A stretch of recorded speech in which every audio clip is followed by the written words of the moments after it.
The silence was unnatural, a void where there should have been the steady hum of machines and the shuffling of weary feet. Overseer Crotha's compound had always been a symphony of control, where every sound reminded the humans of their place. But now, it was dead quiet, and that was what disturbed Croth the most. He activated the intercom again, his voice sharp and commanding. "Sector 7, report." Static hissed back at him. No response. The screens before him flickered, showing the usual surveillance feeds from various parts of the camp, except for Sector 7. Its feed was blank. Crotha's 6 eyes narrowed, suspicion creeping into his mind. The humans were resourceful, he knew that. His superiors had warned him not to underestimate them. But the idea that an entire group of humans could simply vanish without a trace was absurd. Impossible, even. Yet, the blank screen mocked him.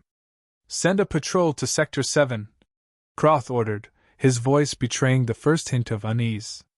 His subordinates, smaller and less imposing versions of his species, hurried to comply.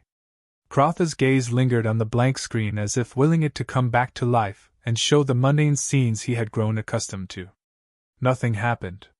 Miles away, deep beneath the surface, Lieutenant Mark Davis wiped the sweat from his brow, his hand trembling slightly. He couldn't afford to let his fears show. Not now. The tunnel around him was dark, lit only by the faint glow of the makeshift lamps they had fashioned from scrap. The air was thick with the scent of damp earth and rusting metal, a sharp contrast to the sterile, oppressive environment of the camp above. "Are we clear?" Sarah's voice, barely above a whisper, broke through the silence. She was at his side, her eyes wide with a mixture of hope and terror. She had been with him from the beginning, one of the few who believed in his plan. "For now," Davis replied, his voice steady despite the pounding in his chest. "But it won't be long before they realize we're gone. We need to move." The group of escapees moved cautiously through the tunnel, their footsteps muffled by the dirt beneath them. Each step brought them closer to freedom, or death. Davis had spent months studying the camp's layout, learning the guards' routines, identifying weaknesses in the aliens' technology.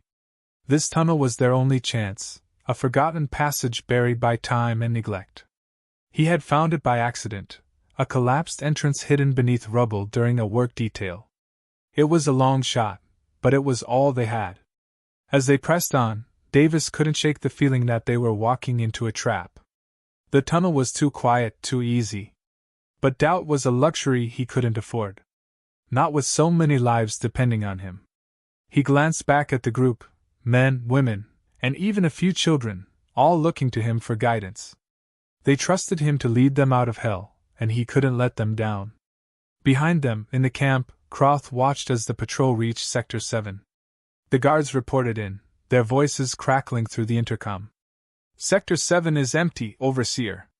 No sign of the humans." Crotha's claws dug into the armrests of his chair. Empty. That was impossible. He activated the intercom again, barking orders with growing fury. "Seal the perimeter! I want drones in the air, and every inch of this planet scanned. Find them!" As the alarms blared and searchlights swept across the compound, Davis and his group reached the end of the tunnel. A rusted hatch blocked their path. Davis gritted his teeth, forcing it open with a creak that seemed to echo for miles. The group held their breath, waiting for the sound of approaching footsteps, the hum of a drone. But nothing came. They climbed out, one by one, into the wilderness beyond the camp. The night air was cold, biting against their skin, but it tasted like freedom. For a moment, they simply stood there, breathing in the open air, the sky above them vast and star-filled. But they couldn't linger. Davis turned to his group, his expression hardening. "This is just the beginning," he said. "We're not free yet." But for the first time in months, hope flickered in his heart. This chapter introduces the central conflict, the main characters, and establishes a tense atmosphere while progressing the plot. It balances action with character-driven dialogue and sensory details to create an immersive and engaging narrative. Here's Chapter 2 of the HFY story, following the provided instructions. ###Chapter 2, The Hunt. Croth paced the control room, his clawed feet tapping against the metal floor in a sharp, rhythmic cadence. The patrols had scoured every corner of Sector 7, finding nothing but abandoned tools and empty dormitories. How could an entire group of humans disappear without a trace? It defied logic, and yet the evidence was right before him. Sector 7 was empty. Status report, Croth snapped, glaring at the nearest subordinate. The technician flinched, quickly scanning the data streams on his console. No new leads, Overseer. The drones are sweeping the outer perimeter, but there's no sign of the humans. Expand the search, Croth growled. They couldn't have gone far. I want every sensor tuned to full capacity. If there's so much as a blade of grass out of place, I want to know about it. The technician nodded, frantically inputting commands. Croth returned to the main screen, his eyes narrowing as he studied the camp's layout. The humans were clever, too clever. That was what made them dangerous. He had underestimated them once before, and it had cost him dearly. He wouldn't make that mistake again. Meanwhile, far beneath the surface, Lieutenant Mark Davis and his group of escapees navigated the labyrinthine tunnels with grim determination. The air grew colder as they descended, the walls narrowing until they had to move single file. The dim light from their lamps flickered ominously, casting long shadows that danced across the damp stone. Are we still on course? Sarah asked, her voice low and tense. Davis checked the makeshift map he had pieced together from stolen data and old schematics. Yes, he said, though the uncertainty gnawed at him. The tunnel system was ancient, built by a long-extinct race. If they made one wrong turn, they could end up lost forever. Sarah nodded, her expression unreadable in the faint light. We should pick up the pace. Croth won't give up easily. He won't, Davis agreed. But neither will we. The group pressed on, the sound of their footsteps echoing through the tunnel. Davis could feel the weight of responsibility pressing down on him with every step. These people, his people, were counting on him to lead them to safety. He couldn't afford to falter now, not when they were so close. Above ground, Croth watched the drone feeds with growing frustration. The search grid expanded, sweeping further out into the barren wilderness surrounding the camp. But there was still no sign of the humans. They were slipping through his grasp, and the realization filled him with a cold, burning rage. Overseer, the technician spoke up, hesitating. We've detected a faint energy signature below the surface, an anomaly. It's faint, but it could be. Send a squad immediately, Croth interrupted, his voice icy. And prepare the shock troops. If those humans are using the tunnels, I want them flushed out. No survivors. The technician's eyes widened, but he quickly complied. Within moments, a squad of heavily armed aliens was en route to the anomaly, their weapons primed. Croth watched them go, a dark satisfaction creeping into his mind. This time, he would crush the humans before they had a chance to strike back. Deep in the tunnels, Davis halted abruptly, holding up a hand to stop the group. Do you hear that? He whispered. The others strained to listen. At first, there was nothing but silence. Then, faintly, they heard it, the distant hum of machinery, growing louder with each passing second. They've found us, Sarah murmured, her eyes wide with fear. Not yet, Davis said, his voice steely. But they're close. We need to move now. The group broke into a run, the tunnel walls blurring around them. The hum grew louder, closer, a relentless reminder that their enemies were closing in. Davis's mind raced, searching for a solution, a way out. But the path ahead was uncertain, and time was running out. As they rounded a bend, the tunnel opened into a vast chamber, its walls lined with ancient, dormant machinery. Davis's breath caught in his throat. This wasn't on the map. This could be our chance, Sarah said, her voice trembling with a mix of fear and hope. If we can find a way to activate this. Or it could be a dead end, Davis replied, scanning the room. But there was no time to hesitate. They had to make a decision, and fast. Spread out, he ordered. Search for anything we can use. The group scattered, searching the chamber with desperate urgency. Davis approached a control panel, its surface covered in dust and alien script. He brushed it off, revealing a series of symbols that glowed faintly under his touch. Behind them, the hum grew into a roar, the sound of approaching enemies echoing through the tunnel. "Davis!" Sarah called out, panic in her voice. Davis didn't look back. His fingers flew across the panel, his heart pounding. The door at the far end of the chamber loomed before them, a potential escape or a final trap. The walls trembled as the first of Crotha's shock troops entered the tunnel. And then, with a hiss and a clang, the door began to slide open. This chapter builds on the tension from Chapter 1, advancing the plot with new dangers and discoveries while deepening the characters' resolve. The narrative escalates the conflict, leading to a suspenseful moment that sets the stage for the next chapter. The massive door slid open with a grating sound, revealing a vast chamber bathed in an eerie, pale light. Davis hesitated, his breath catching as he stepped inside, feeling the weight of ancient history press down on him. The air was thick with dust and the scent of aged metal, mingling with the distant hum of dormant machinery. "Keep moving," Davis urged, his voice a low growl. "We're not out of this yet." The group filed into the chamber, their footsteps echoing ominously against the stone floor. The room was enormous, its ceiling lost in shadow. Strange, alien symbols covered the walls, pulsing faintly with energy. At the center of the chamber stood a colossal, circular platform, surrounded by a series of towering consoles. It looked like a control hub, but for what, Davis couldn't guess. "This place.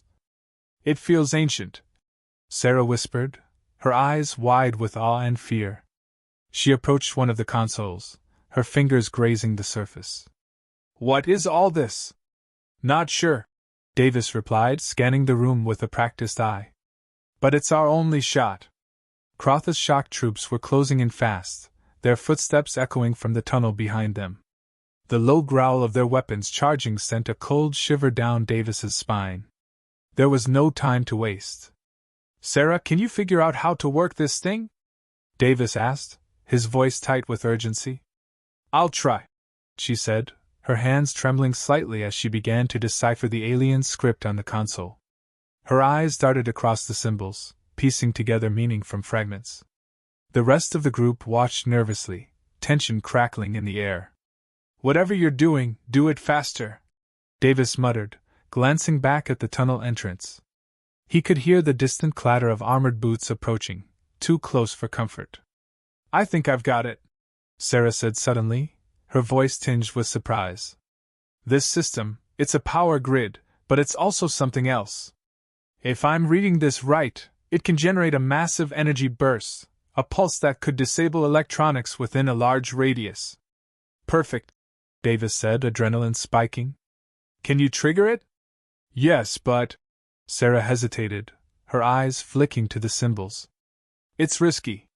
The pulse could fry everything in here, including us." "Not much of a choice," Davis replied grimly. "We either take the risk, or we're dead anyway." Sarah swallowed hard, then nodded, her hands flying over the controls.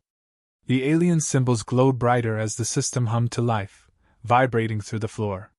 The chamber seemed to pulse with energy, the light intensifying until it was almost blinding. "They're coming!" one of the survivors shouted, pointing toward the tunnel. Dark figures emerged from the shadows, their weapons aimed and ready. "Hold them off!" Davis ordered, raising his rifle. He squeezed the trigger, sending a barrage of bullets toward the advancing troops. The rest of the group joined in, their weapons flashing in the dim light.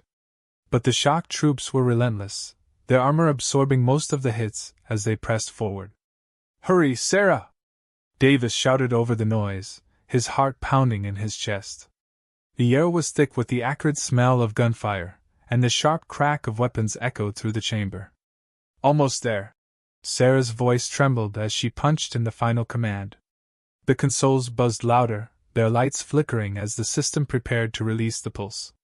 The shock troops were almost upon them now, their cold, emotionless eyes fixed on their prey. Davis fired again, aiming for weak spots in their armor. A few went down, but more kept coming, their weapons glowing with lethal energy. "Get ready!" Sarah called out, her voice straining with fear and determination. Davis didn't need to be told twice. He grabbed Sarah's arm, pulling her behind one of the consoles as the chamber filled with a deafening roar. The lights flared, blindingly bright, and then everything went white. For a moment, there was nothing but silence, pure, overwhelming silence. Then, slowly, Davis became aware of his own breathing, harsh and ragged in the stillness. He blinked, his vision clearing to reveal the aftermath.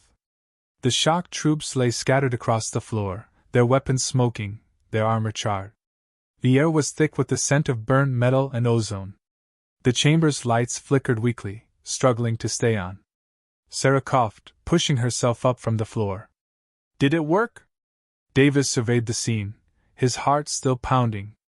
The shock troops were motionless, their systems fried by the pulse. "It worked," he confirmed, relief flooding through him. But as the dust settled, a new sound emerged, low and deep, like a distant rumble. Davis turned toward the platform at the center of the chamber. The consoles were glowing again, brighter this time, as if something deep within the structure was waking up. "We triggered something," Davis muttered, his voice barely above a whisper. The platform began to rise, revealing a massive, spherical object, an ancient weapon dormant for untold millennia. It thrummed with power, its surface crackling with energy. Davis's breath caught in his throat. "Whatever this is," he said, his voice tense, "we just woke it up." This chapter ramps up the tension and introduces a pivotal moment that drives the story toward its climax. The characters are forced to make difficult choices, revealing their determination and resourcefulness while deepening the conflict. The platform ascended slowly, revealing the full scale of the ancient weapon. Davis felt a shiver crawl up his spine as the spherical machine hovered in the center of the chamber, its surface crackling with energy. Runes etched into its metal shell glowed faintly, pulsing with an ominous rhythm. "We need to shut it down now," Davis said, his voice laced with urgency. He scanned the consoles, hoping for some clue, some way to disarm the device. "Are you sure we can?" Sarah's voice trembled as she approached the sphere, her eyes wide with a mix of fear and curiosity. "This thing, it's beyond anything I've ever seen." "We don't have a choice," Davis replied, gripping his rifle tighter. The rumbling had grown louder, resonating through the floor beneath their feet. "If this weapon goes off, it could take out everything within miles, maybe more." Sarah nodded, steeling herself. She began to work, her fingers dancing across the console as she deciphered the alien symbols. Her eyes darted across the screen, searching for a way to deactivate the system. The chamber was thick with tension, every second ticking away like a countdown. "Cover her," Davis ordered, turning to the remaining survivors. They took positions around the platform, their weapons trained on the entrance, ready to face whatever came through. The air felt electric, charged with the impending threat. A deep, resonant hum filled the chamber, growing louder by the second. The runes on the weapon flared brighter, and the energy coursing through it intensified. Davis's heart pounded as he realized they were running out of time. "Hurry, Sarah!" he urged, glancing over his shoulder. "I'm trying!" Sarah's voice was strained, her fingers moving faster. "The system's fighting me. It's not just a weapon, it's an AI. It's trying to override my commands." Davis swore under his breath. He could feel the tension building, a palpable force pressing against them. His eyes darted to the tunnel, where shadows flickered, movement. The enemy wasn't done yet. A sharp clatter echoed through the chamber as Krotha's shock troops charged in, their weapons blazing. Energy blasts lit up the room, striking the consoles and sending sparks flying. The survivors returned fire, their bullets pinging off the troops' armor. It was chaos, the roar of battle clashing with the throbbing hum of the weapon. "We're out of time!" Davis shouted, ducking behind cover. He fired a few shots, taking down a soldier before he could get too close. "I almost have it!" Sarah cried, her voice high-pitched with panic. "Just a few more seconds!" A massive explosion rocked the chamber as one of the consoles overloaded, sending a wave of heat and light across the room. Davis shielded his eyes, feeling the searing blast wash over him. When he looked again, he saw the weapon begin to glow, bright, fierce, unstoppable. "Sarah!" Davis yelled, his voice nearly lost in the cacophony. "I've got it!" she screamed, slamming her hand onto the final command. The console went dark, and for a moment, everything seemed to stop. The hum ceased, the light dimmed, and the weapon's glow flickered, then faded. The silence that followed was deafening. Davis could barely breathe as he watched the sphere hover motionless in the center of the room. Had they done it? Had they stopped it? But the relief was short-lived. The runes on the sphere pulsed one last time, brighter than ever, before the entire chamber was bathed in blinding light. Davis braced himself for the end, but instead, there was a sudden, jarring stillness. The weapon was gone. "What just happened?" Sarah whispered, her voice trembling. Davis stared at the empty space where the sphere had been. "I think it teleported," he said, his voice heavy with realization. "It's not here anymore, but wherever it went, someone else will have to deal with it." Sarah finished, her voice hollow. The shock troops lay defeated, their systems fried by the pulse. The survivors were battered, bruised, but alive. Davis lowered his rifle, his mind racing with the implications. The weapon was out there, somewhere, beyond their reach. But they had survived. Against all odds, they had made it through. Davis turned to his team, seeing the exhaustion in their eyes, the relief, the unspoken bond forged through fire. "We need to get out of here," he said, his voice steady. "This fight isn't over, but we've won this round." Sarah nodded, wiping the sweat from her brow. "Let's go home." As they made their way out of the chamber, the weight of what they had unleashed settled over them. The battle was far from over, but for now, they had earned a reprieve, a small victory in a war that was only just beginning. This chapter concludes the immediate conflict while setting up future stakes, ensuring a satisfying yet open-ended resolution. The tension builds naturally, leading to a climactic moment that leaves room for further exploration.